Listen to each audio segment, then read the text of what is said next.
Hello guys, সবাই কেমন আছো? আশা করি ভালো আছো। তো আজকে আমি তোমাদের সঙ্গে কিছু শেয়ার করতে চাই।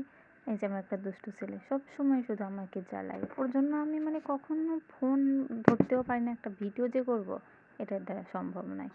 যখনই ভিডিও করতে যাব তখনই শুধু আমাকে জ্বালাবে। যেমন ধরো যে নাচের ভিডিও একটু সময় সময় শর্ট ভিডিও করি, এর কাজই শুধু বিরক্ত করা। এত বকা, এত বকি, এত মারি, কে শোনে কারো কথা? তো আমার স্ত্রী কখনোই ভিডিও করতে দেয় না, আমাকে বিরক্ত করে, আমাকে জ্বালাতন করে।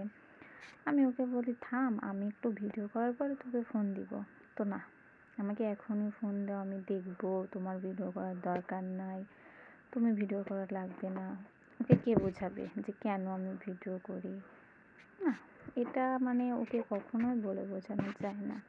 তো আমি নতুন, আমি আশা করি তোমরা সবাই আমাকে সাপোর্ট করবে, আমার পাশে থাকবে, এটা আমি চাইবো। আর দেখো, এদিক থেকেও আমার সঙ্গে পাজলাম করতেছে, এটাকে কি